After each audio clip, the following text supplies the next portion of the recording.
Okay, June 5th, Finance Committee meeting. I guess we'll take an official attendance of who's here. If you're on the committee, we have a couple extra board members, but David Rathgeb, my left. Eric Twardowski. Richard Martino. Lauren Small. Kathy Haynes. Carol Boots. Scott Potts. Connor Kurtz. Dane Oaks O'Neill. Mike Wolf. Jim Harris. Mr. Scott will be here. Okay, and we have our lone assistant superintendent's kind of sitting by himself in the back there, so probably doing some work. So anyway, alrighty. Well, let's kick it off here with item number one, the preliminary 5-year budget. I have one item, Mr. Radford, I didn't put on the agenda.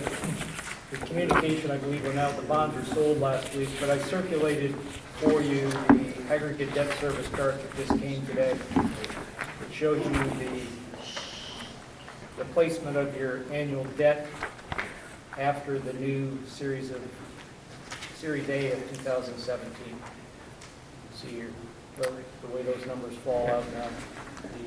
That reflects the savings of $132,000 from the refi. And also, this afternoon, I got an email from Lou Verdelli. He said, just a matter of record. In 3 years since we started doing these bank qualifies, back in 14, we did 14, 15, 16, then we did the big one in January, then this one, $7 million of savings in 3 years. It's not bad change. And this is, I mean, we're about done here, right? This is, Yeah. yeah. We're- Yeah. Yeah, So, the only possible refi left is that M&T lease deal that was on the high school annex, I believe, yeah. But it's a lease arrangement, but that's got all kind of curtailment on it for any kind of refinancing. Okay. And for the record, Mr. Rathgeb, I think we owe Mr. Verdelli and Mr. Small a vote of thanks for bringing these refinancing opportunities to our attention. Yeah, I mean, absolutely. I mean, and certainly Mr. Verdelli did it because he's obviously, that's his business and making some money on it, obviously, but yes. And it makes us money too. Correct. Now, did he, so that was about 800,000 and was it 800,000 for this? 832. 832. Net savings, And where did he, so did he pretty much front load that? yeah. Is that what I'm looking at? If you look Yeah. at that aggregate, Yeah, you see that $4,939,000. okay. That's next year, June 30th of 18, year end. Okay, very good. Any questions on that refi? All good? Okay. All right, so was that, were those savings then, I assume, rolled over here to, Yes, they'll be 5 year. reflected in the 5-year plan. Yep.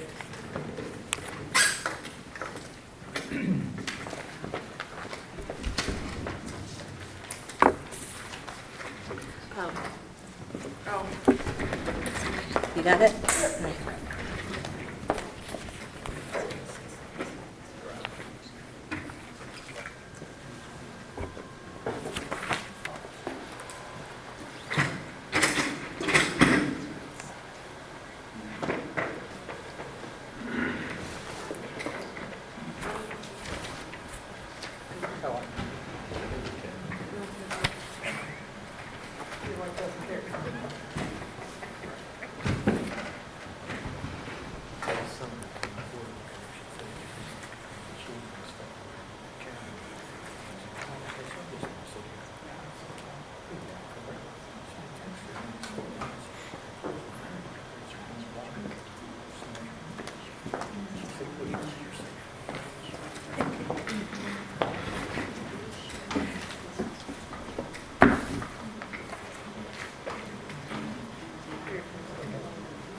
Okay. This is our 5-year plan, very similar to where we were back in April at the budget workshop. having given you the good news about the bond refinance savings, now I have to give you a bit of bad news. The ending fund balance for the current year, 16-17, you go to page 2, you see is projected now at $2,337,864, which is less than it was at the last meeting. Reason for that is, if you go to the front page under revenue, under state revenue, first of all, third line down under state revenue, special ed contingency, is normally $150,000 in revenue. But this year, we realized that it wasn't filed for, so we won't be receiving it. I got that word last Friday. And then the other piece is federal revenue, the last item, federal revenue under access funding. We have for years been able to draw down $500,000 a year based on the billing for access eligible students. Last year, we realized that due to changes in the guidelines for what you could bill for and a whole lot of factors, we reduced it to $310,000. But once again, that didn't play out this year. So as a result, moving forward, we're not budgeting for access in the years 17, 18 forward. If we receive something, which we should receive something, but it is so unpredictable, we've removed it from the budget line. It wasn't always there, but it was brought back in just shortly before I arrived on the scene. And like I say, the last couple of years, we got the 500, we knew it was going down. So as a result, your revenue in total is reduced by approximately $450,000 over where it was in April. Before you go too much farther, if this special ed contingency is an annual source of revenue, why wasn't it filed? All I know is a clerical error. Who's supposed to file it, Jim? Shelley. And she missed $150,000 filing? It's more than that. Well, 150 was the special ed contingency, but the access, that's a separate deal under federal. We're looking into it. But we are leaving the 150,000 in for years moving forward because what the contingency funding is for when you have special ed costs that meet a certain threshold, and as we're well aware, we have those costs, you file for it, and typically you receive it. So that's why I left that in moving forward. But access, anything we get with access will be extra. So having said all that, we're projecting a fund balance of $2,337,864, and what was it prior? 2 million, Close to 280. 280, thereabouts. Yeah, about 450 less. So now, moving forward, we're coming down the home stretch here. Our best projection is where we come up with that number. So as we move into the 17-18 year, leaving revenue pretty much the way it is, with one adjustment that I'll explain later. So revenue itself will be pretty straightforward from where it was, but on the expense side, we did adjust for what has been discussed for staffing, which of course impacts your PSERS and your Social Security. Debt service, if you look in the second page, the 2017-18 year, you'll see the $4,900,000 number that reflects the $800,000 in savings. And directly underneath it, as was discussed at the board meeting, I increased the capital transfer from the $500,000 to $1,300,000, transferring the $800,000 in bond refinance savings down to the capital transfer line. So that leaves you now with an ending fund balance of $1,537,000 for the end of the 17-18 year. One other line that Mr. Rathgeb asked me to insert here is this operational balance / fund balance impact. And what that reflects is the actual revenue over expense for any given year, which is also the impact on your fund balance. So for this current year, we're anticipating using $1,747,000 from fund balance, and next year you would be using currently $800,000 from fund balance. Is that what you Yes. wanted to reflect? Thank you. And our retirement subsidy is now been changed, right? That's Yes. correct? With an increased percentage, yes. And just to go back over access real quick, that is the health, basically insurance from the federal, right? Students that are Medicaid approved, Yeah. services provided, certain services provided are billable. You have to identify, there's a full step process where you identify the service or the student, they have to be signed off on by the parents. There's a lot to it, but that's, If I, wasn't there talk about that also, I know you don't have budgeted, but wasn't that part of the budget cuts from the feds, potentially? well, partially because it flows through the state, but the state changed the guidelines, I'm going to say 5-6 years ago, and hired a new provider. Right, I for know it's managing- taking forever to get the money. Yeah. What was the deadline? Access to file. For the, well, the deadline is related to the special education contingency funding. That was back in February. The access, we depleted all the funds. Access Funds are is not an, there. access is an ongoing quarterly billing process. Involves time study plans, and the billings go in and is processed, and we receive credits, but the 150,000 was the deadline. That was, I believe it's in February.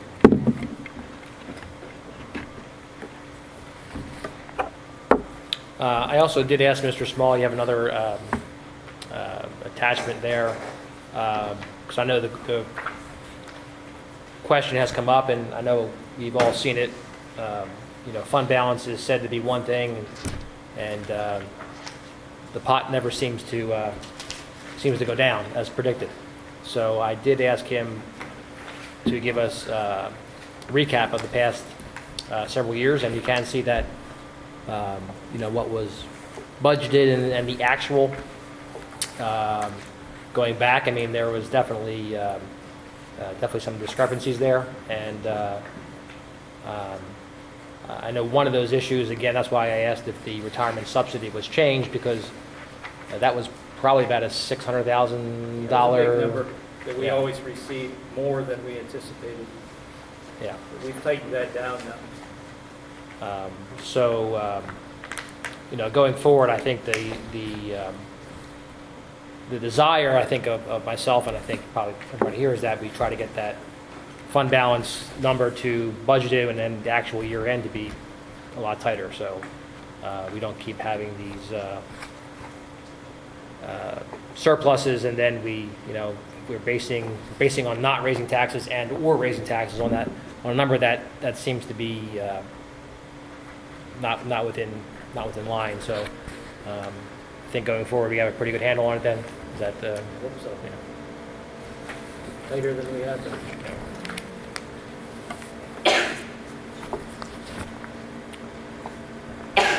So any questions on what the budget looks like right now?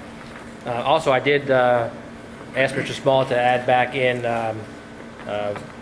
we'll have a formal recommendation for the board, but I did ask if we could add back in some of the sports costs that the district was not paying for.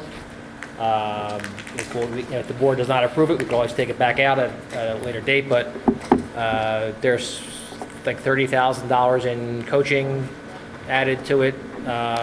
Uniforms were not added yet? No. Okay. So we still need to add a uniform number.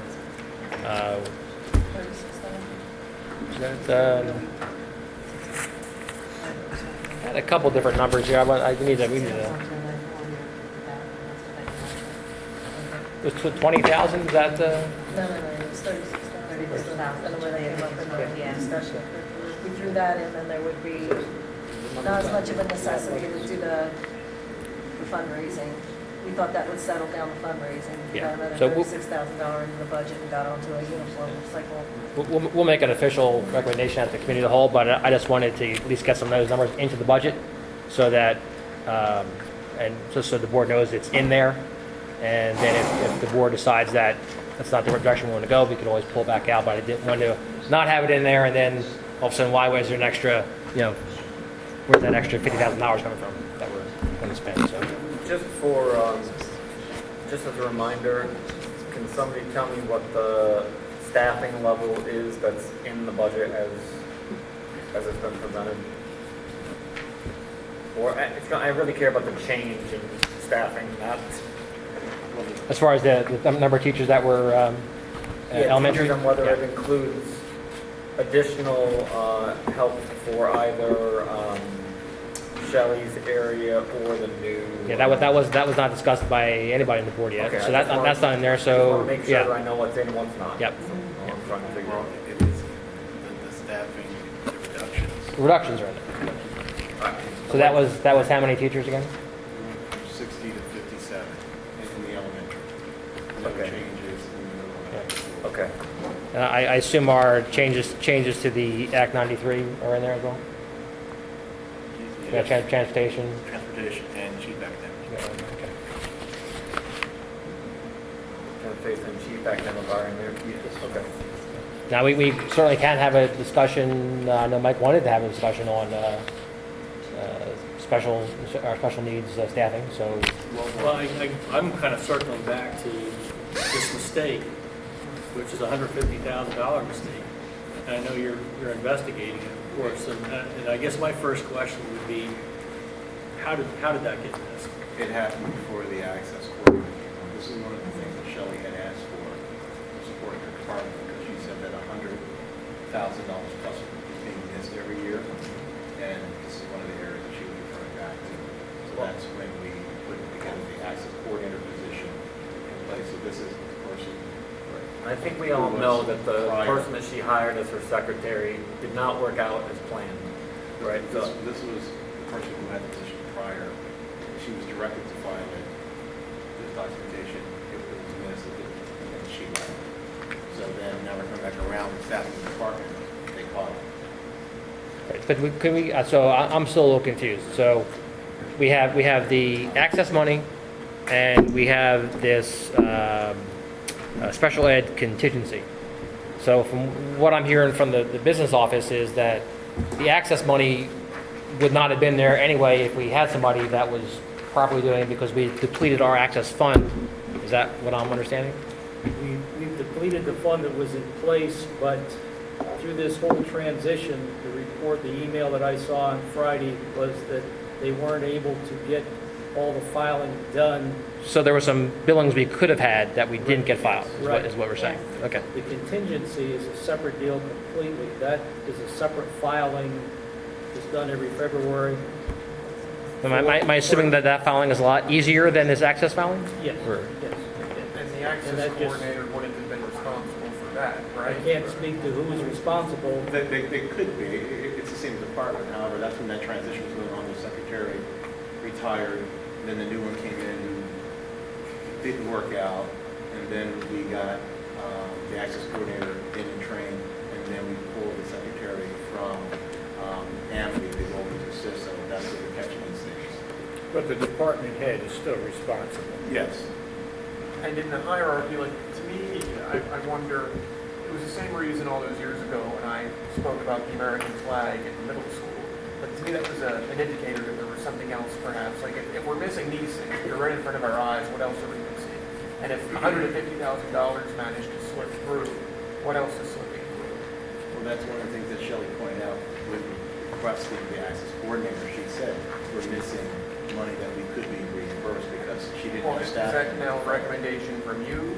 No, we added the access coordinator. That was the argument for the access coordinator. There was money not being collected because there just wasn't staffing to go out and get it all. So now we put people in place to do that, and that's why these things are being required also. I guess my question is the department head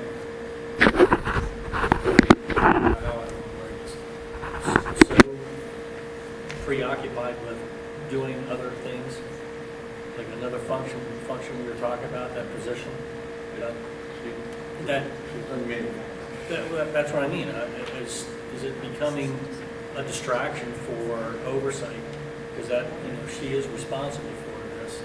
I think what Is that she's happened, doing so many things that she had things that she had a well-trained person who retired mid-year, was replaced with someone who wasn't really qualified to do the job, and that's what happened. During the transition, this has happened during the transition period that occurred. We can look at many departments where the same thing could be said or applied to. I don't want to oversimplify this, but my phone tells me if something's due tomorrow. I have to believe she has some kind of computerized tickler file that would have saved. And she instructed the person who left to file it. But there was no follow-up to see that it was done. Yes.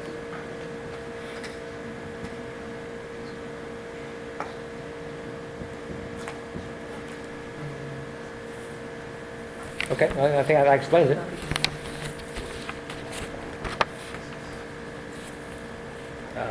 But that goes back to the question is, that the separate question is, we had a request for more staffing over there, I know we wanted to talk about it. Right. And that was what my underlying question was, is she doing that part of that function that we were talking about, and with the freed up time that she would have more ability to do oversight? That's right. The staffing is being looked at in multiple departments, because if this was another building, something else could be said about other departments also. So we're looking at staffing throughout the district, and we're researching, and we'll come back in October if something. See, I can tell you because where one of her staff lives in my house. I know that Shelley is stretched thin enough that it certainly increases the likelihood of things like this happening. I'm not trying to excuse, I'm not, like I said, I'm just telling you, I know for a fact that my wife is working 6 days a week and And it happened 12 at hours a times, day, probably probably. retirement, if someone's been there 10 years, who handled things, so we let it go. And then they were replaced. Twice. Right, twice. So, I have a question about that, Mr. Rackett. Then if we're hearing that the money is not there to get access anymore, which I think is what we're saying, it's just not there, then the question is then, do we need that position to try and get access? I think it's down like possibly $60,000. Well, so the access money will, that money is a yearly item. So as long as we're properly billing, and from what I'm gathering is that we're not billing all we could possibly bill for. There are some other students that maybe we could bill for, but we are not. So we were probably we had X number of students that we were continuously billing for, that we probably continued to bill for, but didn't get new ones on there. And that money that money should be, depending on the budget from the feds and state, that money should be available to us again at a future point. The days of $500,000 are now depleted, right, Mr. Small? Correct. It's just not there anymore. Yeah, that 500,000 was because we were due back money that we didn't get from previous years that was finally caught up to us. We got that $500,000. So what do we think it's going to settle around, Mr. Small? What's reasonable? We really don't know, and that's why we removed it from the budget, until we can see how this new program progresses. So it's theoretical that we wouldn't need the position in the future? Hold on. I understand other There schools were- are eliminating that position.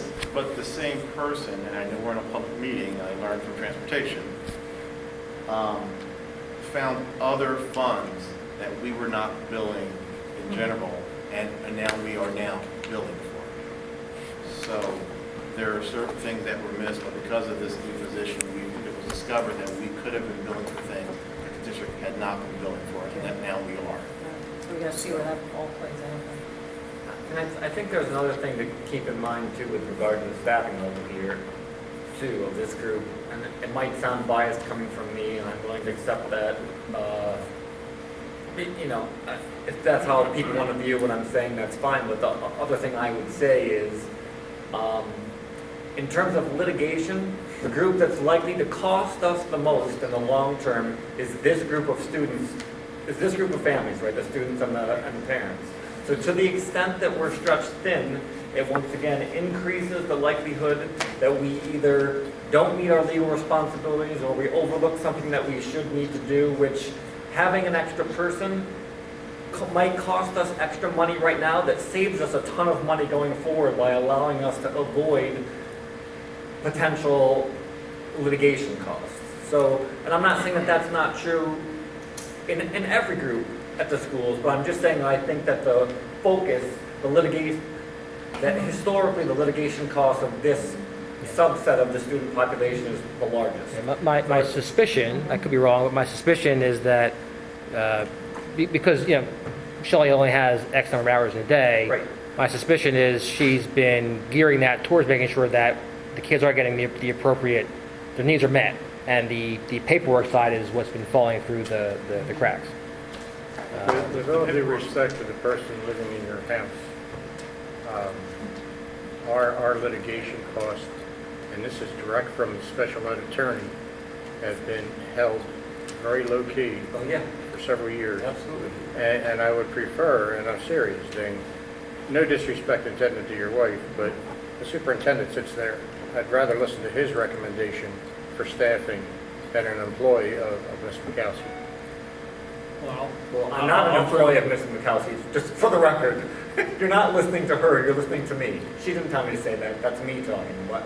Well, Yeah, and I think, I'm sorry, that for those of us who have been on the board long enough, Connor and Mr. Potts and Tamara, we can remember that this $150,000 mistake, okay, that was just one of many that we were dealing with. And it was because we got behind, we weren't identifying the students properly, and it was causing a lot of problems. And I just see this mistake as the tip of the iceberg on another problem that's coming down. I'm really concerned about it. I have been. That's why I brought it up, and why I think there should be some action on it. Whether we agree or not agree, and I understand there's this school wants this person, this school wants this person, but we can't afford all of it. So where does it make the most sense to avoid a problem that I think we're beginning to see the tip of? This occurred when that transition occurred, when we had the retirement of someone who's been there for 20 years, who knew the ins and outs, and that person was replaced by someone that they thought could do the job, could be trained, could handle the pressures of it. Then we had the access coordinator position developed out of Shelley's recommendation and mine, and then we transferred someone in who knew the school, who knew the details. And then there's some other changes that are happening in the department for support, like people I want to say on something. group Okay. working, and then we're looking at it next school year, we'll see how that transition goes, and see what supports are needed, and move ahead. So Jim, what is your recommendation? Because I'm very inclined to go along with what you're recommending. My recommendation, what Shelley said last year, was she said that things were being missing for the reimbursements and filing. That's why we got the access coordinator. That access coordinator came on board January, February, right around this time, the same time that Shelley's long-term assistant secretary retired. There were some problems with hiring a new secretary. We all know about that. We have someone in place now. So Shelley is doing some things, moving psychologists under one roof. She has the access coordinator trained. That access coordinator has discovered other things that we were not being reimbursed for, not billing for. At this point of the deadline, that's when all this transition occurred. I'm not making an excuse for Shelley, but she did. Okay, my question is, My recommendation is let's wait until Shelley does her this reconfiguration, and then right around September, October, we're going to come back, present to the board what we see are the needs of this department and other departments. okay. I do want to echo, I think, though, what Dane and Mike was, I mean, we have seen a decrease in litigation, and we want to keep it that way. And, you know, I get to talk to other schools through, you know, the JOC meetings, the BCTC meetings, and there are times when, you know, I'm listening to them, they're saying every month they're getting settlements, right? They're getting and we haven't had that until really this year. I think we've had a few, the last maybe 18 months, 12 or 18 months, but there was like 3 years that went by that there was maybe 1 or 2. I mean, there weren't many. So I think we had been doing a good job. I think we need to continue doing a job. And whether or not we have the same staff or we don't have the same staff, our special ed population is increasing. It is. So I think it's an area we need to really keep a close eye on. And I mean, in fairness, Dr. Otto did help us bring some of those costs down. I think Mrs. Sorsha had some background in special ed. I think she helped with that as well. And so I think we need to make sure we're continuing on that path. So, you know, if Mr. Harris thinks that we can wait till October and make a recommendation, maybe we can. But, you know, should we budget something in case we need to hire before the next school year? I don't know. I mean, that's, if you decide in October you need it, do you wait, and you know you need it, do you wait until July to put that in place because you didn't have the money in the budget? Well, that's why Shelley got the access coordinator, because that person has to be found, be hired, and be trained. That person is in charge of filing. And also is discovering, just like Lawrence, that person is going through things and is discovering things that we weren't doing before. So now we will be. Like I said, this happened during the deadline of that transition, and then Secretary just. But I think, in the ideal world, she's still asking for additional help, is she not? I mean, that's Yes. kind of how I took her email. Every director I have is asking. I understand that too, but And I understand, so we prioritize. What you know, I had brought this up when Shelley had asked. I mean, you know, my suggestion, and maybe it's even better if we're going to look at this and wait till next year, is, you know, do we several bullet items on her list could be handled by an outside consultant that could come in and actually do some of those jobs. You know, we're not hiring anybody. If we decide to down the road, we could. Or you know, even we could potentially look at a consultant to come in and give us review the whole department and give us an outside opinion of what we do need for staffing as well. Well, that's why she has the access coordinator now. She is relocating and reassigning people to her department. That's why I said, let the settle on how she's reassigning people and see what's needed from there. I'm not saying she doesn't need it at all. I'm saying it's like there's been new bodies added. I mean, she has pretty much a whole new department. You know, 2 new people, one position she never had before, and a new assistant after one who's been on for 10 years. So I said, well, let it settle when people are moving in. And then 2 months into school, we're going to look at it, sit down with her and Lauren and the budget and what the needs are. I talked to her today about that. Okay.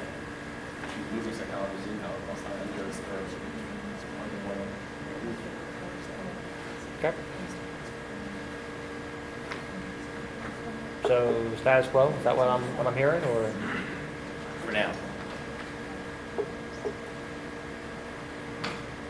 I'd rather see some budget. money budgeted so that if we have to hire somebody, we You can. don't know coming into August, we could have 2 critical enrollments, Right. and we could really be circling the wagons at that point. With not having any kind of number in place, I'd like to have some kind of place for it. Not saying we're going to spend it, but at least it's earmarked or described for that position. Right, like I said, I know everybody's asking for more. I mean, but our enrollment is growing in special ed. It's the only place our enrollment is growing. So I mean, to me, if you're going to be increasing any part of the budget, it would make sense that it. Is enrollment growing in Where- special ed as a percentage of the population or I in think large it's numbers? flat. I think that. It's I think flat, the it's just actual so as a number is flat, percentage, and it's- the Okay, percentage- so the percentage is number's higher. flat, it's Yeah. just, all right, well, Yeah. that's a Students little are bit being different. identified. I think we're also missing the fact that, and you've said it several times, we did add an extra person to the department. Because Shelley requested the So, access and that's coordinator. only been for like Let's 4 let months. it play out, yeah. So- We need to let it That's what I'm play out. saying. So we don't even know if that extra person is sufficient. It may be. But the access coordinator is also not somebody that does IEPs and does plans, correct? They push, I'm not being rude, but it's a paperwork person, But right? it- It's a it- paperwork pusher. It's the reimbursement person. And- Right, which is important, And that but we function was already also, occurring. right, but we So that- I mean, also, that's a factor too. It's not like it's new work. Technically speaking, that work was already being done by someone in that department. So it's not like the position is new, but the work isn't new. So, And the number one position Shelley wanted last year was an access coordinator. right. That's what she got. And she got it. And it's turning the other way now. Instead of us losing money on her in that position, we're in the black. So if we let that play out, the department may be able to fund its own additional contractors or subcontractors or whatever we need. I don't know if it's going to fund its own, but what Shelley asked for last year, what she was asked is, I want an access She coordinator knew. to go out and She collect the knew. funds that are not being collected. Uh-huh. And it's only, like I said, it's only been a few months. Right. So, It's and happening. that person took a couple months to be trained, and then her assistant bailed on her, and we have a new person Right. there who's We running need to this. let that play out. I'm just saying, until the end of this year. and I'm not saying we should hire anybody. That's what I'm just saying I think there should be some money somewhere if we need to. Well, whether, That's all. whether might you be set money money from her. aside, or it just comes out of the general fund, we're spending our savings anyway. Or it comes out fund balance, It's right. more will be coming out of our savings in October, if it's something that's gonna be done in the 2018 school year. Well, then instead of throwing $800,000 from our bond refinancing into facilities, throw $100,000 into that. How about that? That's fine, but I've said this before and I'll say it again. I don't think you should take bond refinancing money and you should put it into operations because it's a one-time revenue source. But, one and nine, This so. might be a one-time need too, though, because Yeah, it'll give but us. It's something I've a year said to play several it out. times, that debt is the taxpayer's debt. Mhm. We refinanced, that money should go to the taxpayers. I agree. Well, it does if it However goes to it's needed. facilities because it's money that, it does anyway, wherever you put it, it goes to the taxpayer because you're not raising taxes. You're using that money to pay off something that you would have to raise taxes for, so it goes to the taxpayer. But I think you're suggesting that we do raise taxes to fill the immediate need, and Mr. Martinez I didn't said say that. in the special ed department then. No, what I'm I saying didn't is say we instead of needed to raise adding another taxes, I said I $100,000, just move it out of that one fund. to So you- mitigate she's Keep that. saying- keep in mind with our Initial- facilities money, we had agreed 500,000 a year. That's what we agreed to, not 1.3 million. So to make it 1.2 million and move that 100,000 to special aid I agree. contingency, Yeah. It's still reasonable. I'm not saying it's not. I didn't say we need to raise taxes to fund it either. Okay. If that's All right. what you So if took that's it what the as. source What is, I'm you're- saying is I you're think okay with it should be something that's a placeholder in the budget. Whether or not we have to raise taxes because of it is Okay. a whole nother I'm story. okay with sliding that 100,000 in as a placeholder. So is that some kind of consensus then? So we'll reduce the capital transfer from 1.3? Then we just take it back out what if we don't hire it? What if we don't hire somebody now? It'll just be in the, Right. uh, At the end of the year. Right, fund? so just, if you need to hire somebody, I'm just gonna take it out of wait for fund it for balance. B&D. Because you could choose next year not to put 500 in, you could Right. put 400 in, Right. and you'd still be. Exactly. That would be the same. Exactly. Mr. Scott? Okay, one other thing I wanted to point out here, and it's on the agenda, under Birdsboro KOZ.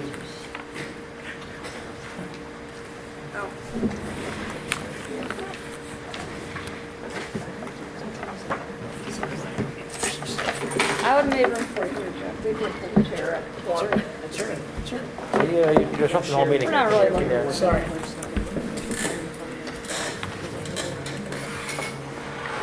At the budget workshop, if you notice, in the last 3 years on the 5-year plan, 18-19 through 2021, we inserted some numbers for additional revenue up under local revenue, 300,000, 400,000, 500,000.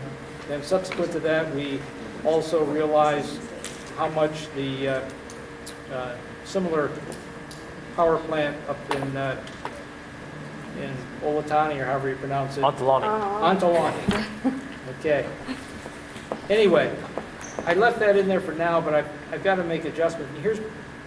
Obviously, we realize that the amount that we thought might happen may or may not happen, but subsequent to the budget workshop meeting, I received notification that back in 2012, there was an extension to KOZ for that parcel in Birdsboro put in place.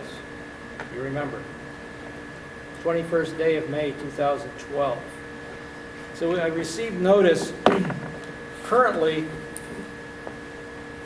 when the property changed hands, we had a $300,000 value on the Birdsboro portion. Union has expired, no extension.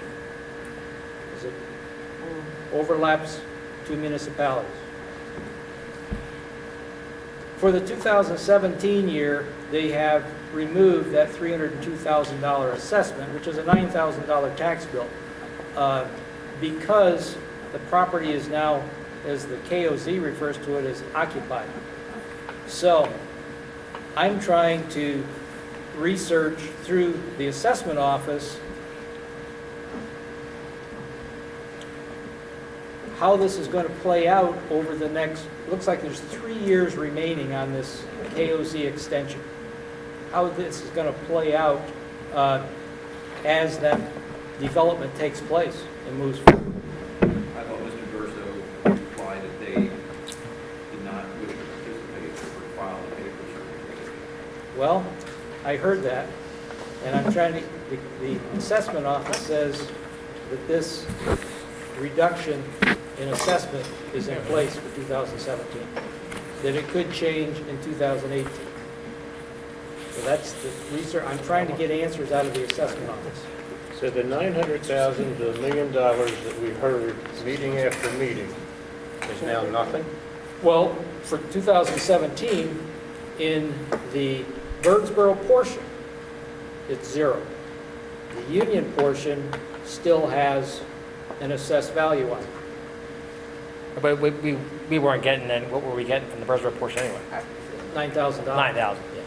I mean, So- and the plant's not scheduled to go online until 2019?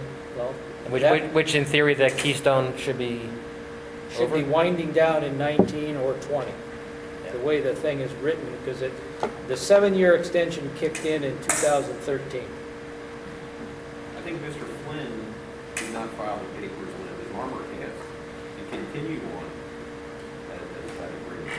So does that still imply to that property even though Mr. Flynn didn't renew it? According to the assessment office, it does, because it's officially in the name of Birdsboro Power as of last October. So all rights transferred over. According to the assessment, this moves. So I just wanted to update you. Those numbers are still in there. I'm going to be adjusting those. We put them in there just because, but I will be changing that. Not that it doesn't impact next year's budget directly, but as a part of forecasting, it does. I did notice, and I don't know, was a fact or not, but I noticed that there was an article in the paper about the car museum, and in the article it did say that they were going to be a nonprofit in the article. Okay. So I don't know, I wouldn't count any They will profit in their own time. of that money. So Any other good news? I'm just trying to keep you informed. well, thank you then. Thank you for that. Okay. All right. So it sounded like we're going to reduce the capital transfer then again for next year from 1.3 down to 1.2 and leave an extra 100,000 into the general fund then. Put it up in the salary area, right? Yep. I'll tweak that. So then by next October you can have a recommendation, and at least you'd have 1 year of money for it anyway. To Ms. Twardowski's point. Okay. So yeah, any other gory details on the budget, or is everything else, That's it. okay? Yeah. Kathleen, did I miss anything? We talked back and forth on it. Okay, so we got the budget, we went over your enrollment staffing. And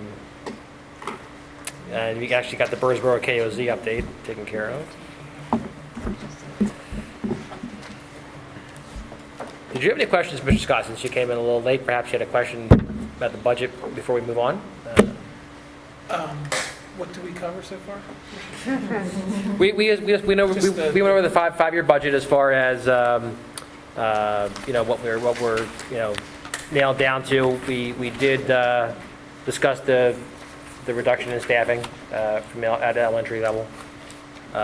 This does include our changes to the Act 93 as far as salary goes, with our transportation as well as the curriculum. What's the title again? Chief Academic Officer. Yes. What about the proposed special education position? What we found out was that we are missing some money this year that did not come through because of some mistakes from our special ed department. So we're actually missing $150,000 in revenue and some other potential money that might have come from Access, but What kind of mistakes? It's not missing, it's just uncollected, right? uncollected. Yes, the 150 for sure. Yeah. What was a mistaken filing? Thank you. Mistaken filing. We don't want that to hit the newspaper, that money was missing indeed. So what I had just said about moving, if you look down towards the end of the budget on page 2, under the bond refi, netted us over $800,000. If you look at the capital transfer for next year, there's $1.3 million in there to going to facilities. So the suggestion was to reduce that to $1.2 million and put $100,000 back into salaries. Mr. Harris will come forward with a recommendation in the fall to see where our special ed staffing is and whether other additional help is needed in that area. So then, as of now, there's no proposal to add that position into. And the reason being is that we, as Mr. Harris said, we did add a Access individual over there to take care of that paperwork. So we wanted to see how that was going to flesh out over there. The Access person, they're not working with students. Right. They're filing paperwork. Expert. Okay. I thought the position we were talking about was working with students. Well, there was two different potential. One was actually having somebody in the elementary level, but the other was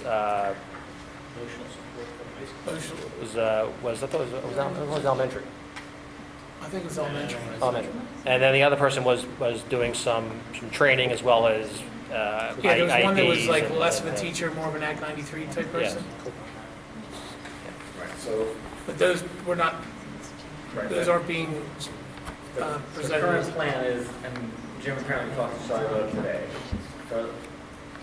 for them to come back with a recommendation in October, letting us know whether the addition of the Access person and there's another realignment situation with the psychologist apparently, whether that is sufficient or whether at that time she still feels that we need the additional help, and that's why we're earmarking these funds so that if the determination is they need somebody else, we have this money set aside Okay. to address it at that point.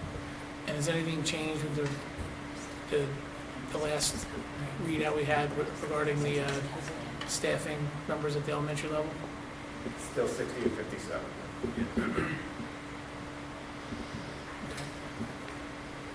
Okay. Thanks. Next item was 403, 457 plan updates. We had Subers, Frank Subers looked at the contract for 403B. We'll shut this off so it's not in your face anymore. How's that?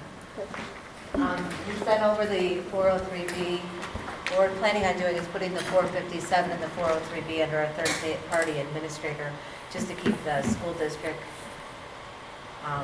legal, because people could borrow from their 403B, and if you had to have it on two separate categories, they could borrow from the 457 and default on one, and it just, the rules and regulations are always good under one umbrella. If we already have a third-party administrator, put both sections under the same third-party administrator so they can be monitored and they're responsible for the audit. So what we did was we got all the agreements from our, it's called TSA, and then discovered, I guess, the 403B contract, or their lack thereof, because we switched from another third-party carrier to the one we're at currently. We decided to have the attorney, Fox Rothschild has an attorney, I think it's in Pittsburgh, that's a specialty on this, so he's analyzed all the contracts. We've sent it over to TSA to their legal department. Now it has to run its course, hopefully by 7/1. We're going to have it on the CAL to vote as soon as it comes through, pending the legal aspect of the contract agreement, and we'll have it all under one administrator. Yeah, so my only, and I think this was addressed, I think my only, and I wasn't on the board when the 457 was implemented. I mean, I just want to make sure that, because I think that was implemented as a benefit to the Act 93 Yeah. group. This was probably when they didn't get any increases. Was that added as was a retirement benefit to them, that they're getting money into that account? I just want to make sure that there's no conflict.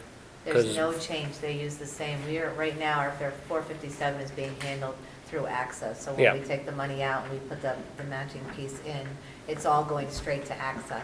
Right, AXA but it's is going to be under- completely segregated from the teachers, so that I'll make sure we separate that 457 group out, and they can stay with the remaining AXA, or they have the option of going with any of those Right. people. But they will that stay as a 457 plan. Yes, it'll be as a 450, they're two separate things under one umbrella. Right. And the neat thing about this is that now all employees will have access, not the same way that the Act 93, that benefit with the matching piece, but they will have access to a 457 as well as a 453, or 403B. Well, but that's my concern. I don't want the other employees to have access to 457, because I want to make sure that we're not required to give them any kind of match. Oh, we wouldn't be.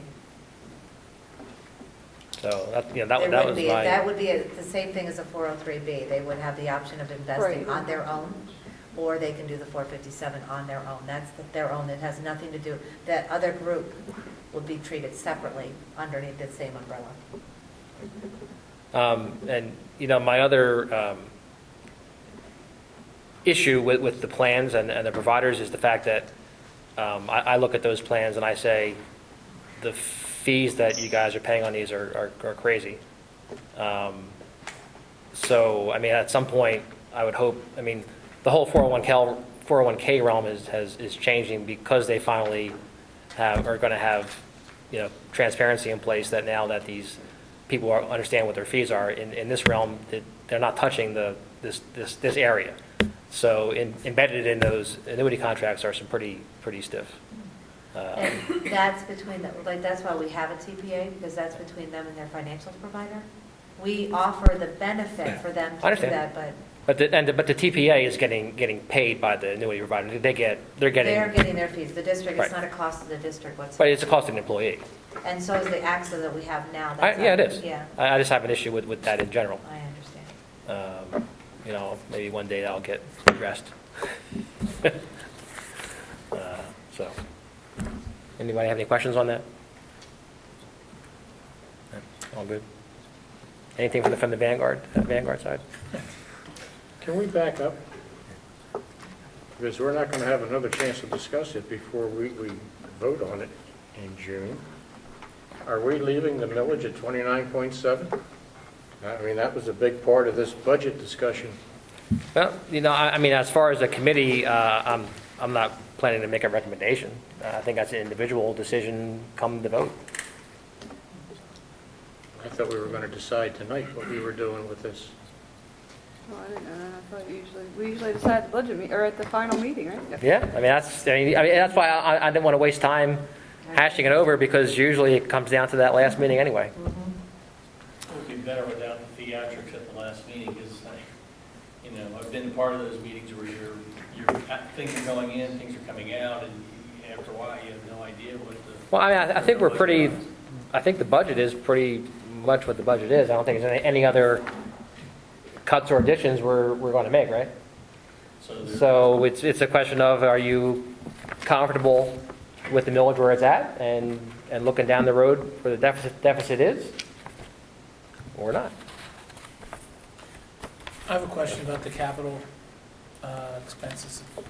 We're putting the savings in there, capital transfer. Mhm. And I asked this question, I think last was, once it's noted and allocated there, you can't change it. Is that correct?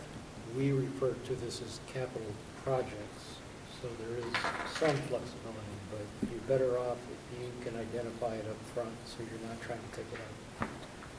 Well, I guess that If makes me think, like, do we need to, do we want to allocate all of it there, or if that's going to limit our flexibility with that money down the road? If you want to leave it outside the capital transfer, and when you get down to the end of the year, you can do the same thing I've done the last couple of years, and transfer some in, if there's sufficient fund balance. You can certainly do it that way. And if you need it next year, so it's 1.3 is going to be in there, but say you needed 500,000.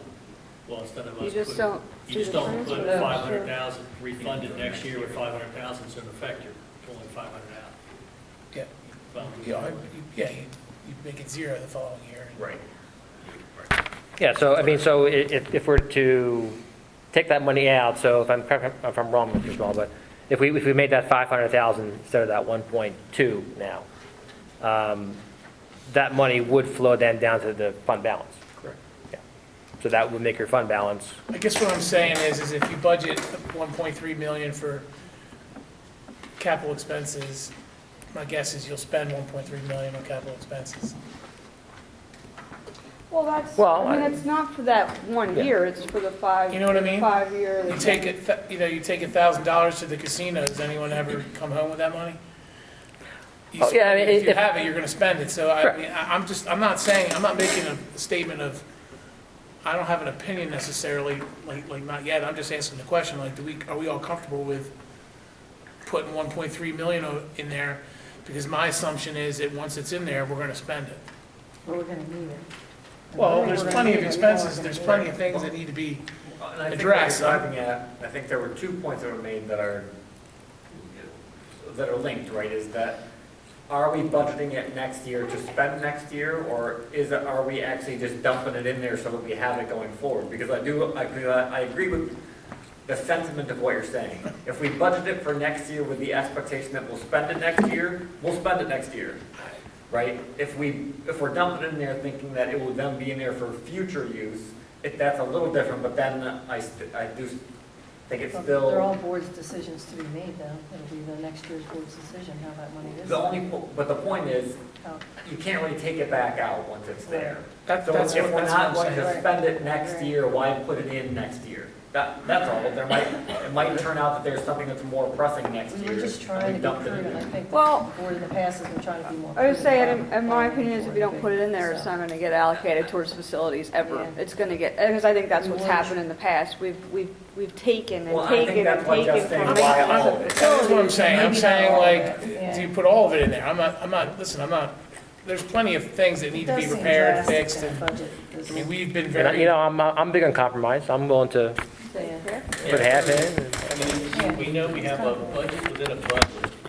Within that 500,000, we know that there's a budget within that piece that's setting aside money every year for the replacement of the high school football field turf.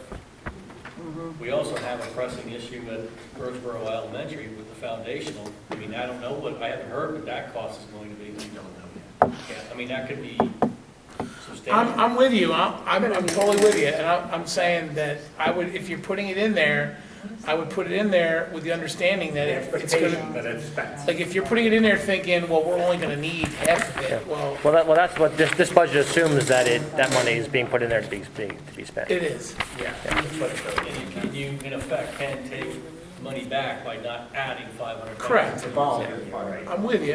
I'm just, But let me make 2 points, please, to circle back to what I was talking about, because we seem to keep getting away from it. Right now, this money's in expenditures. If we don't put it in expenditures, the fund balance is now over $2 million again. Yeah. Which would forestall any tax increase.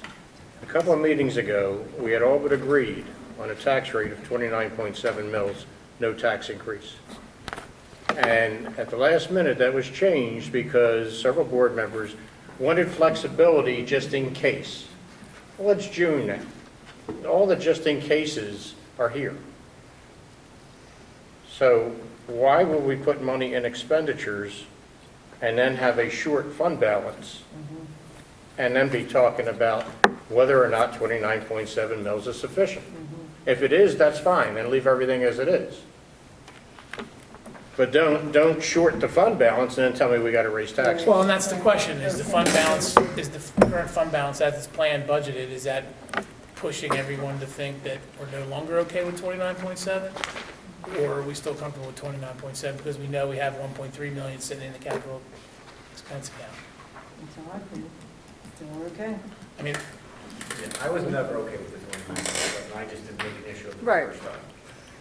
Well, and the issue we had, The money's there. to be honest, was that we didn't want to lock in what the number had to be before At that now. time. Right. That's all. Which, to be honest, No, but it's time. okay, I'm with It's you. not So- time until it's time to vote for it.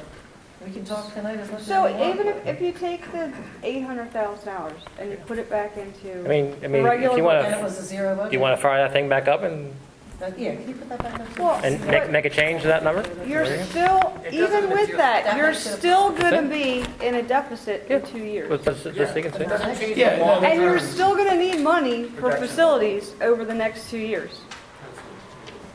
So Why not? it's not like it's gonna throw the fund balance into the good moving forward. I mean, it's $800,000, it puts you in the, if you wanna call it the black one more year, but it's not. You're not in the black because you're still spending more than you're making. Any way you look at it, we spend more than we make.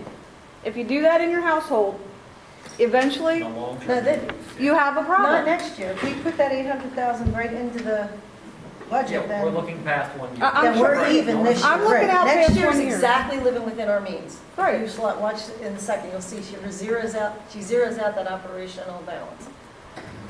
It goes to $85. There it is, $87. If you just keep the capital transfer at the 500,000 and take out that extra 800,000. We're living within our means. For 1 Our year. ending balance, fund For balance 1 from the year. year before is 2.3, and we ended 2.3. It's exactly the same. So we would be living within our means next No year. one's disputing that. No, On a right. debate next year, then you have to consider the things that we're conservatively budgeting, like access. We have zero for access. Well, we're gonna get some access. You already Okay, We're being but ultra look at conservative what with the it. shortfall is the following year. Well, I was It's just gonna not fair say, to right, raise taxes and- this year for shortfall next year. and We have next, next year to address that. Looking at 100,000. Except that- except It's for not you fair. can't. Except that we can't generate $2.4 million worth of shortfall in one tax In 1 year. You can't can't. do It'll it. be 2.3. Benefits on top of that.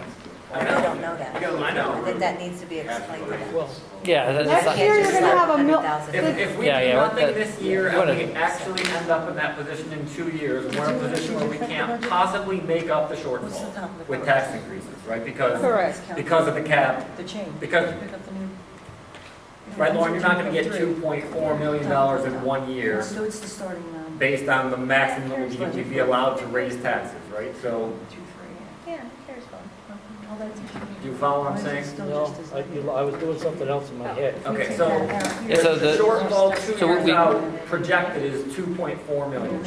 we took out the bond, the debt service. We lowered the debt service. Correct. All the way across. that's the problem.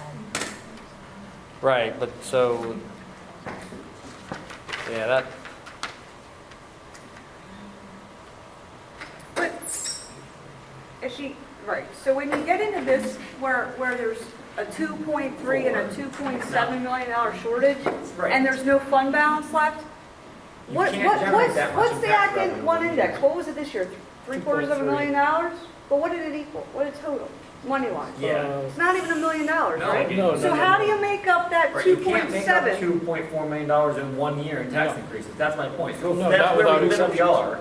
Even if you go to exceptions. I know. Right. That's my point. So if how we are you don't gonna do make that up? something now, then based on our projection, we're saying a year from now, we might find ourselves in a position where not only are we short this revenue, but we don't have any place to make it up unless we slash.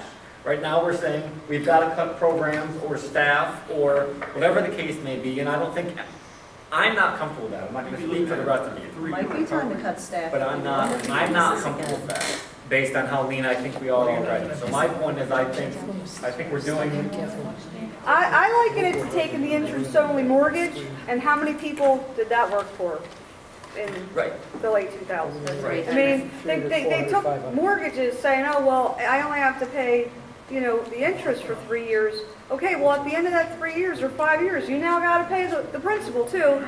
And when you can't make if you can't make your salary triple, how do you pay the principal? right. I would liken it to this. When I was running for the board, I heard a lot of people talking about the fact how decisions that the current board, and that was you guys at the time, it wasn't me yet, were paying for decisions that have been made by prior boards. Right? And I think that there's some truth to that. I'm not disputing that. But my point is that we're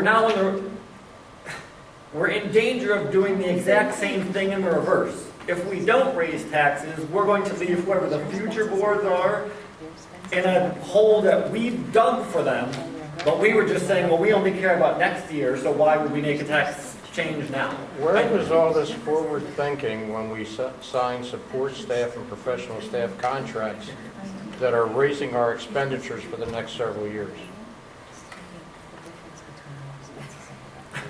You cannot not expect to raise expenditures at all.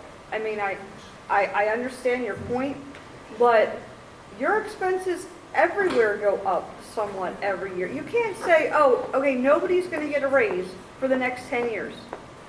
It's just not Why are we not feasible. going to have a discussion about not having cuts either? Why do we have, because they're uncomfortable? What do you want to We cut? well, we would have to address that at the time if we were too Right, but short. we're not going to be here. So you're making. It's still not the way, our obligation is to balance next year's budget, not 16 Well, years that's out. what you, I that's what you would feel have to your say, obligation the reason why we is. I have a don't feel it's 5-year my budget is obligation. because, about 5 or 6 years ago, Mr. Basil and we were on the board then, argued for exactly what we can't budget, going forward, looking out a rear It mirror. gives us an idea. It's not, nobody budgets 5 years out Well, of it business. gives you an idea. It's not like it's day or night. We're not It's a gonna. trend, it shows the trend, yes, we're negatively trending, but we don't budget, that's not our obligation as board members, it's to balance Not next actually year's a budget. business, so we don't. Well, So, and this is why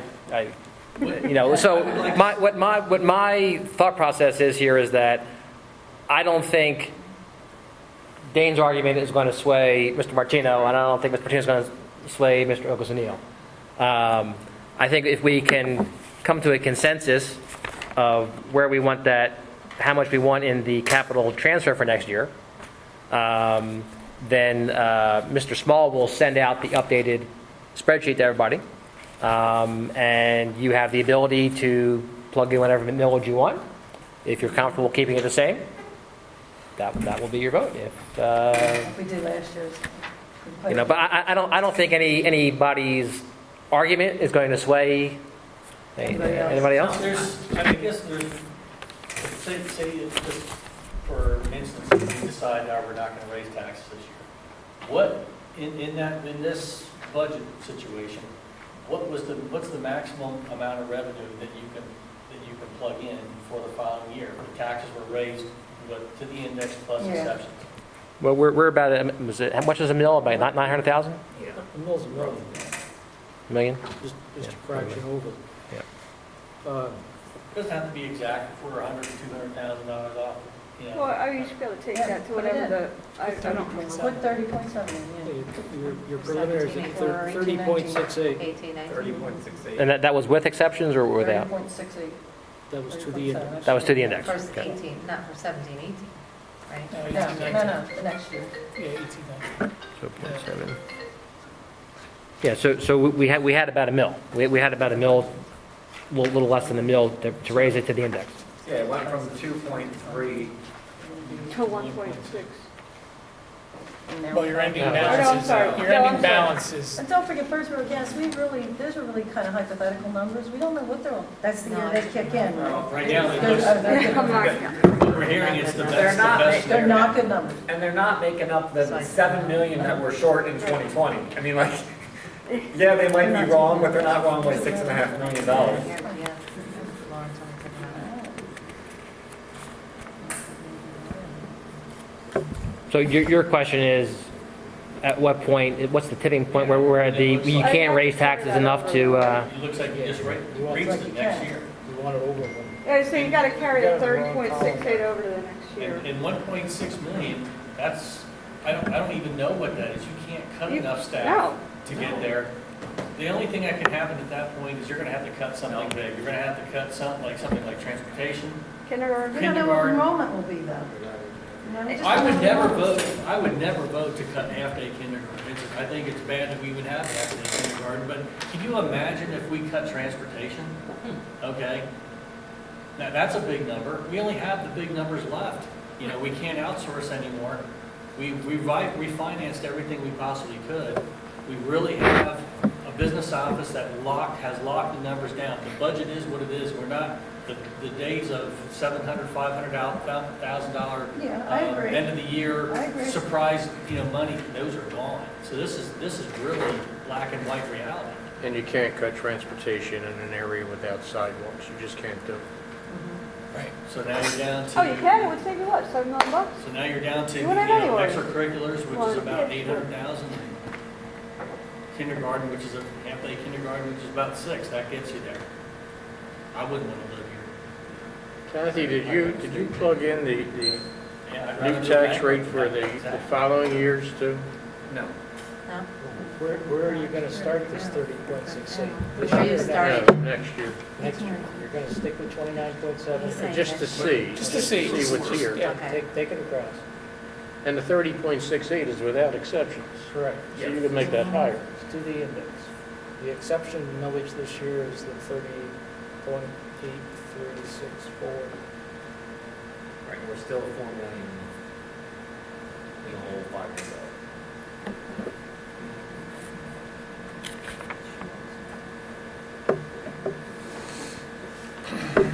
The Pizzer's increase, and that's What- without what's- putting the what's the 800,000 in the Right. capital spending That's account. correct.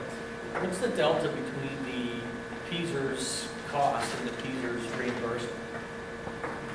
Is it, I think it was like $450,000 a year, if I remember, I don't want to go by memory, but it was like over 400,000. as far as what we, Cutting into our budget of unreimbursed Pizzer's costs. unreimbursed people, not following, sorry. What we're paying versus what we're being. Well, we were reimbursed. getting more. Yeah, We were getting about 600, was it 53 versus 50?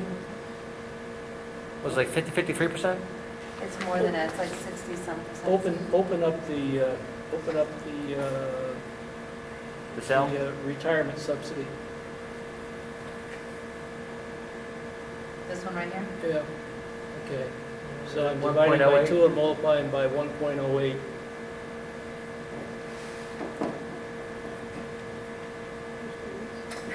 So that's 60-some percent. 64%. Yeah. Which is, that's, if you look back at why our fund balance got thrown numbers, that was big, Oh, yeah. that was the I big, just want to see big reason. what number that cutting, what used to go for programming is now being consumed. Oh, yeah. That's Oh, what- yeah. that's- Yeah. And that's the story here that isn't told enough. How we wouldn't be dealing with many of these issues at all if we were paying millions and millions and millions of dollars to the state government that they've consistently underfunded. I think the story's out there now, just, what do you, I mean, they are trying to, they floated another, but that's going to take years to rectify. It's not a, To Mr. Wolf's point, look at the salary line. I don't have an increase Right, factored there's in no, there. right, I mean, how long are you gonna be Right. able to That's it. sustain Right, that? how much longer? It's are only we what I gonna- know. Right, The rest is up to Mr. Scott. exactly. I have a question, kind of a more global question. How does our situation, or I guess this is for Lauren and Jim, compare to other districts? I saw up in Ben Salem, they decided not to raise taxes and they cut like 60 teachers or something. And I'm curious, like, I know there's a state issue when it comes to education funding, but are we at the peak of that issue? Or are we still, is it going to get much worse in this Commonwealth for districts across the state? And I think the answer is yes, but I wonder if there's, that I've heard that we're on the cutting I edge. don't know the trying to- specifics. I know when we went to the PASBA training, when I got on the board, they had a whole session on the fact that they said in 5 years that there'd be 20% of the school districts would be filing bankruptcy, like they wouldn't do. I think I They just mentioned, don't- I they just- thought, There's nothing they can cut, like they basically have to shut down because there's no, Which means something will have to change. I always thought we were ahead of the curve because of the fact of when we built buildings, the contract that was approved, and all that occurred, right when the economy was on the brink. So our mistakes were made before the economy went bad, and so I think we cut before our realization hit a lot before the other districts did. Yes. There is one other unknown too, that I'm always hoping that the next board may liquidate some of its assets. We can have two banked schools with a capacity for 1,300 kids. Right, 6 and 5. I would love to Whatever consider- the amount of money is that the $9 million to renovate this, that would be, you're going to have to factor Why would in you have to get out? the price of this building No, but you is have to, going to Because of the have to bond, be no, able but you're to gonna have to fund pay it off. building that building somewhere else, or adding on to existing buildings somewhere else, because I can tell you, what's the odds of us trying to go back to the taxpayers and saying, hey, we want to float more bonds and build another school? But if your enrollment went up 50 students a year, which would be phenomenal, that's 13 years before you fill one of those buildings.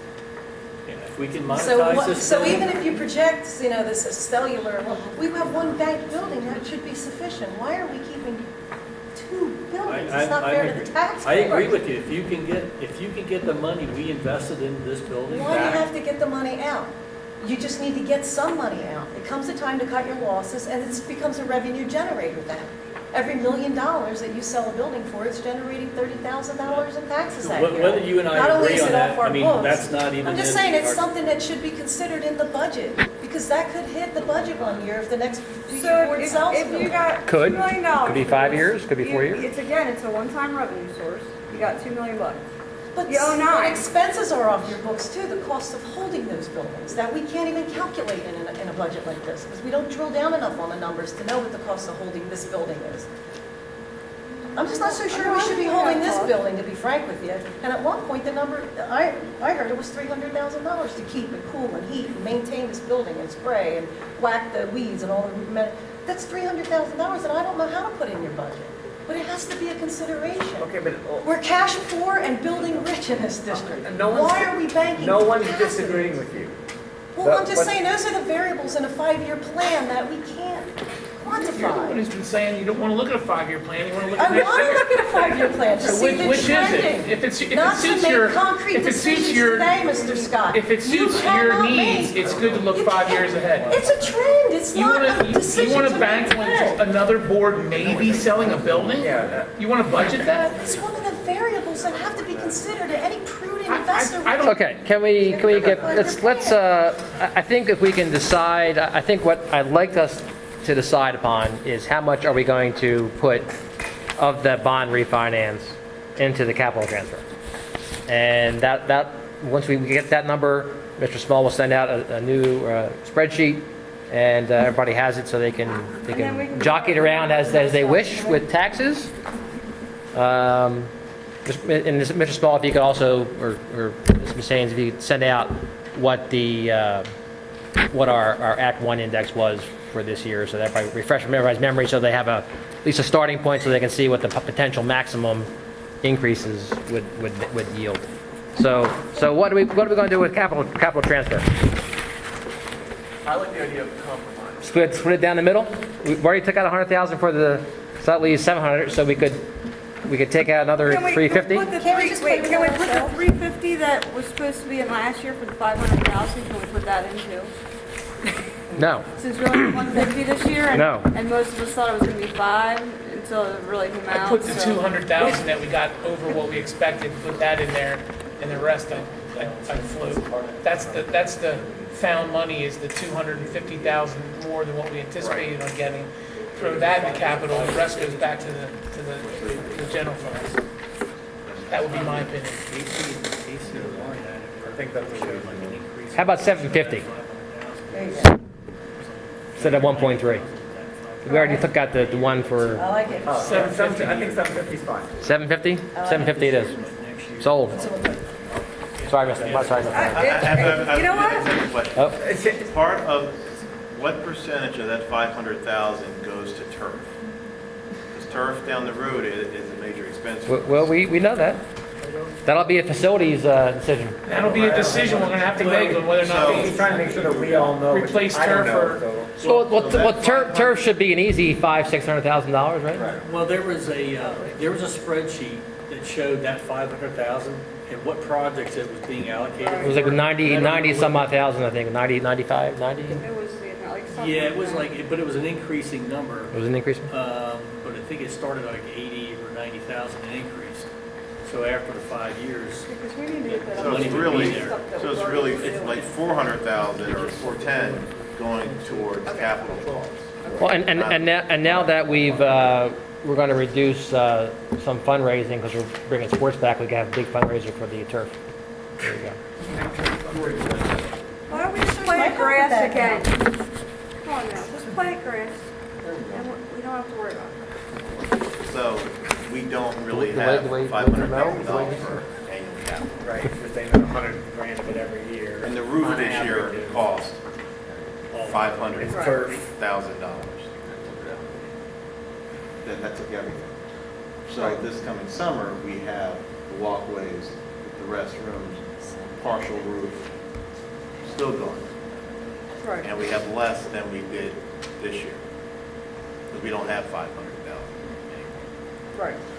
I mean, I don't know, I think that. right? And then we also have the other things, the doors, the locks, the alarms, The cameras. the cameras that we talked about. So right there, I just spent $1 million. Yeah, but if you're, these bond refinances, we're building construction projects, so the savings should really should go go back back into Into, into because not it's a being one-time spent on cost. salary or, Right. you know. You can't spend it on Said it's salary. not because it's a operational recurring money. We cost. don't need, and we're fixing Well- some buildings now we don't need. Can we get a consensus here? We're fixing the I high think you school. leave the 1.2 there. Well, that's one vote. I don't have a strong opinion either way. I'll say 750. 750. Do you want to bid it, raise it? Well, you can always move it. I mean, you put it in general, move it out, but I'll go with 750. 750. Mr. Scott? 750. Zero? Because if it's in the general fund, you could use it for whatever you want anyway. Right, but it's not. I think the consensus is 750, Mr. Small. I think it's gonna be spent before the summer. And if our fund is depleted to zero, then the facilities committee will have to come back with a recommendation for more money from the general fund. Hey, we haven't maintained buildings for 20 years, isn't our Yeah, fun? yeah. We're gonna sell it. Eventually, right. For less. Okay, moving on. It'll be the state's problem. You have your marching instructions, Mr. Small, right? Okay. GCA. All right, as far as the standing on GCA, what I gave you tonight is an update on what I submitted 4 weeks ago. And if you look at the top where it says contract, and then the next line is hours, the dollar value is the contract amount for the 3 categories. The number underneath is the hours called out for in the contract. And then you follow down the column, you see the hours provided with their labor submissions thus far. So you get down at the bottom, you can see that on the custodial side, they technically have provided 337 more hours than contract for the year-to-date through the end of April. Maintenance. Does the cleanliness equate to that? Maintenance, they're 3,110 hours short. Grounds, they're 2,669 hours short. The credit column is the amount that each month when I receive their labor report, I run a spreadsheet that I send back to them showing their monthly invoice, of course, is the 142,000 for 12 months, but I reduce their payment by the amounts in the credit column with the exception of January because of snow removal, they came in a little, so I increased their payment by $621. So the net impact as far as what they've provided against the contract, we have held back $132,574 for the first 10 months. So where does that reflect in the budget? Is that hitting Well, our? It Are you escrowing that money or something, or what? No, because we got hit with a $100,000 water bill in the same budget line. Yeah. Okay. Same budget line. Okay. All right. So it's basically an offset Okay. for this year. And not GCA, but just snow removal on our end Well, that, is probably more over. than 32,000. yeah, that's over budget as well because of the last big one. But that's where we're at. Now, I will tell you that they don't like the idea that I adjust their invoices. But you've actually What would they prefer that we verified, pay for? Then the contract should have been structured differently. Yeah. but you've actually verified your custodial hours. Like, All I have to accept their labor report. right. I wonder what they're doing for this No, they don't do the extra paperwork. 337 It's hours. supposed to be more for them. It's not. We knew they were way off on their maintenance hours. How do we audit those? Well, I mean, technically, those hours you're paying your employees get reported to Right. the Fed, the state. So there's a labor. If there's an issue with hours, Well, how do we make sure that the yeah, work that's... that we're not being billed for somebody else's hours. You can compare it back to the work orders that are done. You couldn't just assign an hourly rate or time to a work order. If you're But fixing not for the custodial. Right, like I'm thinking custodial. like the... No, floors custodial should is be done through swept. inspection. Well, that's the Okay. issue. They're clocked in for those hours because they're Right. billing GCA. Whether they're actually cleaning Yeah. those hours or they're not, I mean, and that's the problem. That's GCA's responsibility, but it doesn't look like they're actually cleaning for those hours. Well, and the real cleaning happens in the evening. The day custodian who was our AKA head is pretty much making sure, depending on the building, like Monocacy, the person's cleaning up vomit and tissues all day long. Right. If you go to Amity, they're doing something else, and they're Now, we've had having fun. GCA though for a year, we've had some hiccups, but now there really shouldn't be any excuses next year because they've had the time to get to know the buildings and so I hope that we're going to respond more forcefully if areas that have been requested to be cleaned continue to not be cleaned or continue to not be cleaned to our satisfaction. Are we going to nail down that snow removal for next year? 'Cause that seemed a little haphazard. Is that a good word? I'm not sure. Because really, we had that one bad storm. Last year really was not that much snow. It's the one. No, but I think one of the things, and I don't know what it is compared to what previous contractor charged. I mean, I know our salt costs, but we're getting paid for salt through them is 3 times what we can get for ourselves on a state contract. Yeah, Problem is why we don't don't- have anywhere to store it. We don't have a store? Really? Nowhere?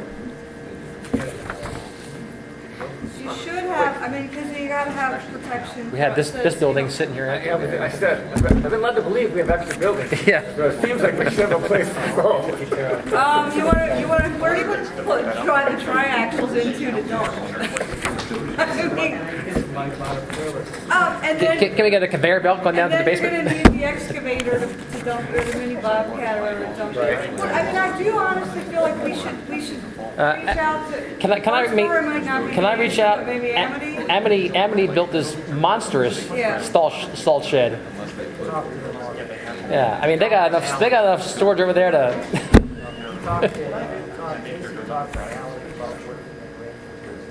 I know they can do it this way.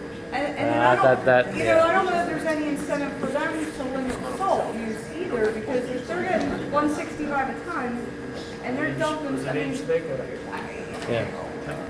Yeah, I You think have to we, shovel the salt so the kids can walk on it. They shovel the snow and then the salt, is that what you're saying? yeah, I think that should be an easy, if we could talk to Amity we gotta about, somehow work yeah, I on think that would, okay. That's what's astronomical. Can we push that to facilities and they handle that? Sure. Okay. Nutrition Inc., you have that on the agenda? Just an FYI, the renewal is currently in Harrisburg. It's the archaic system where we had our solicitor review the contract, there's no change to it.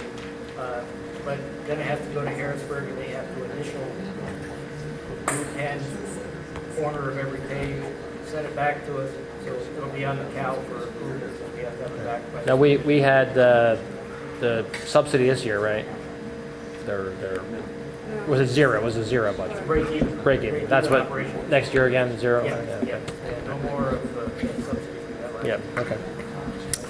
All right, and just a real quick update for River Rock. I actually sent this email out Friday. Mr. Subers did respond that they had conversation. River Rock is not interested in taking on more space at this time.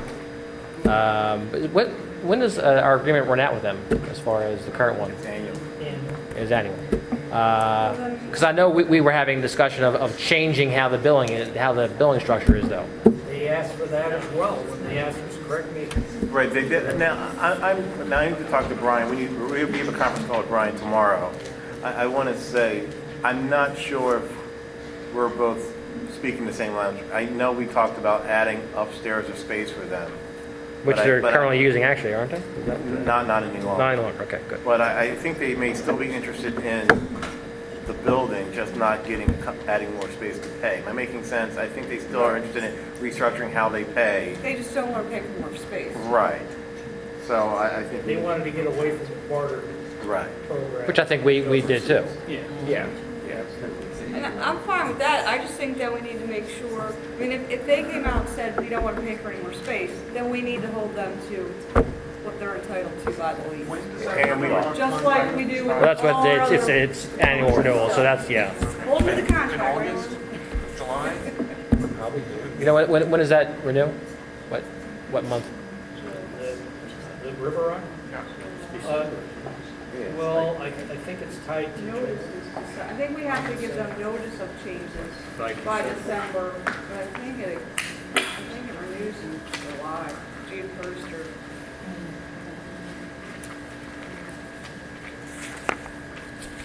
Well, like if you don't want to renew it, you have to tell them what it is. Right, well, I think we want to renew it, but... On or before December 3rd, termination date would be June 30th of 17. So I think they originally signed this in October, and then they moved in on June 1st of 14. So then it reverted to June 30th. That's what it looks like. So June 30th is when it renews? And if we want them to cancel the contract, it's December. Is that what Right. I'm reading? Okay.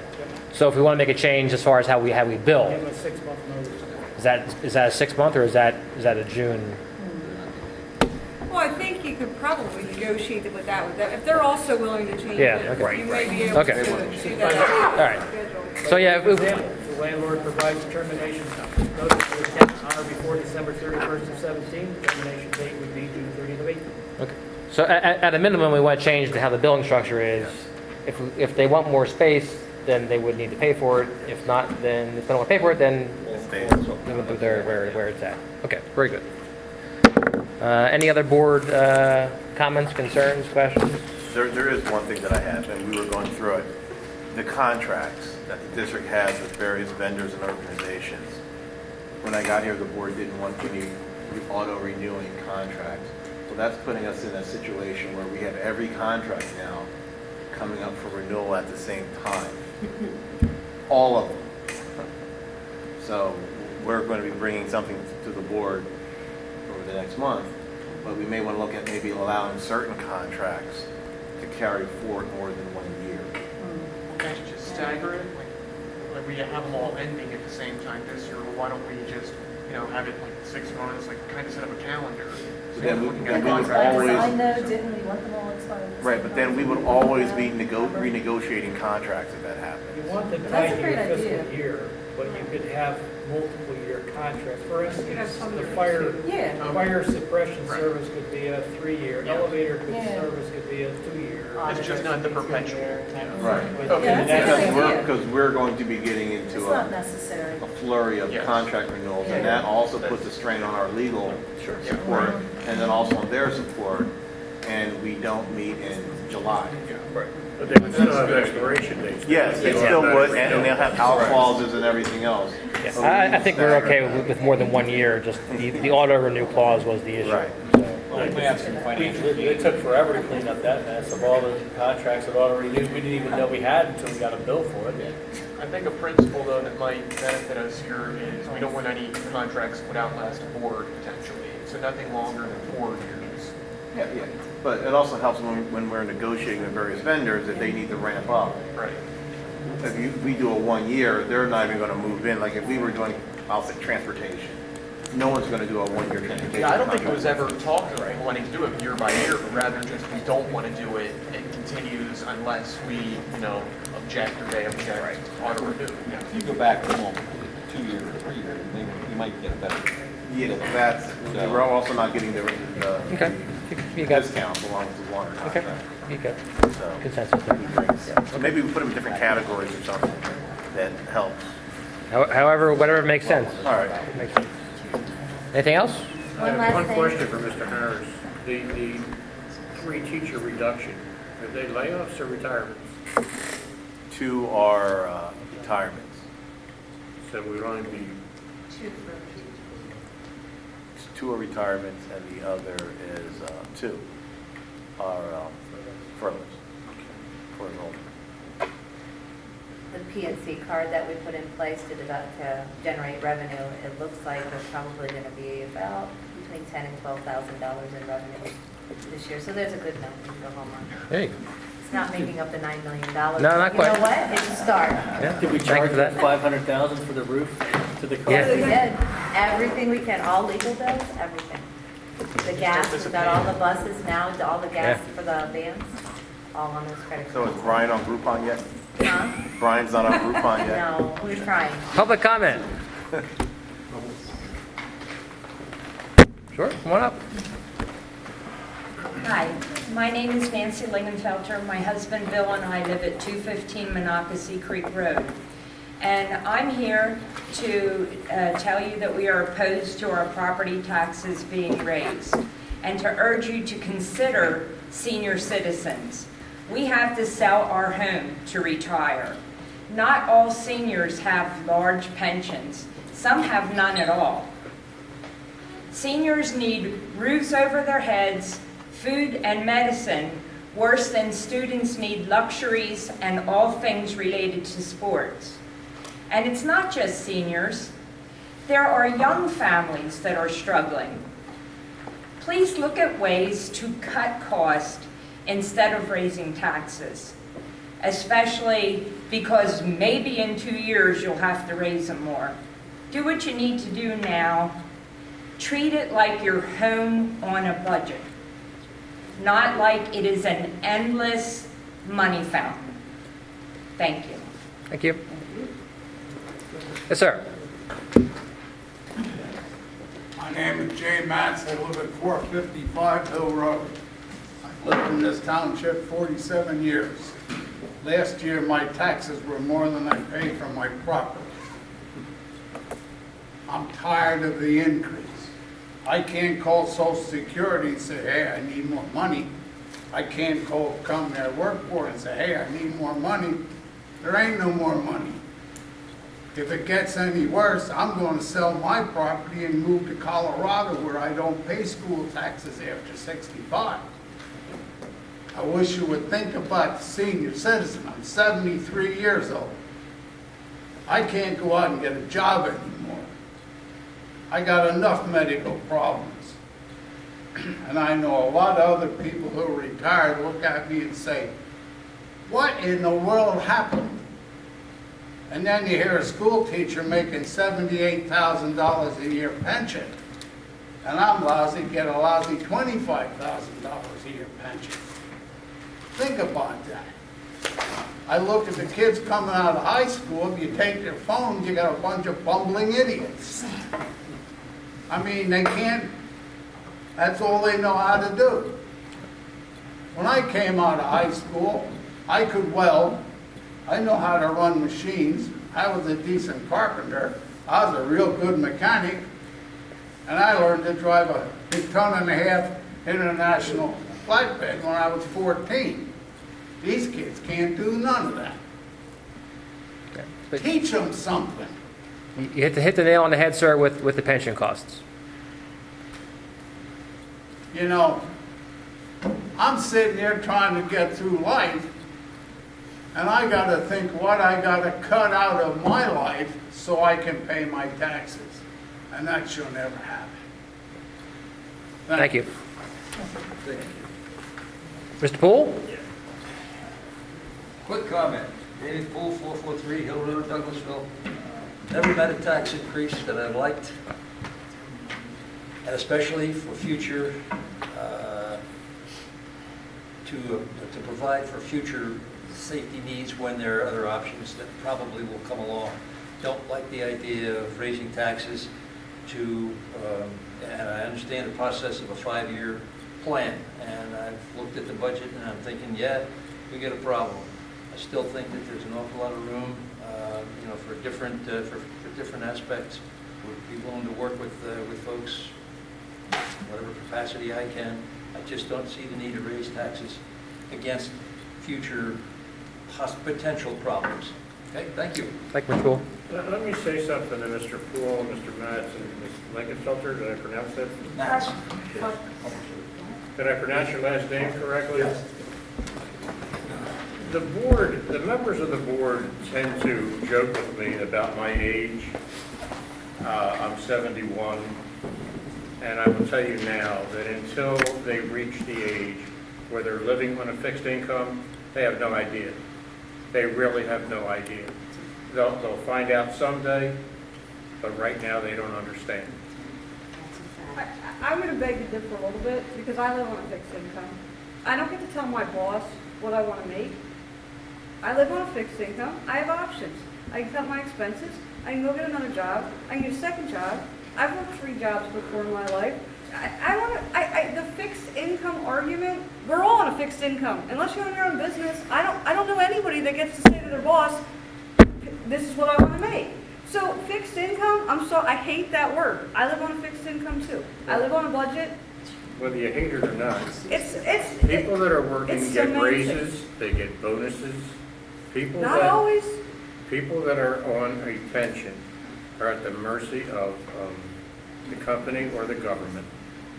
And you just said you could go get another job. Mr. Matz just said he's 73 and has health issues. He's not going to go get another job. There comes a point where you work all your life, you don't work extra jobs anymore. One of the reasons I worked 3 jobs for 10 years was so that hopefully when I'm on fixed income, I don't have to. But that's another story. I just think fixed income is a silly word, I'm sorry. Because I think we're all on a fixed income. Like I said, they don't understand. Not at all. Anybody else? Wait till she's 65. Oh, All right. I'm gonna have to work till I'm like 75 just to get Social Security, so it'll be long past can't 75. begin to understand. You can't begin. It's like trying to tell your teenager something. We can't I'll call the meeting adjourned.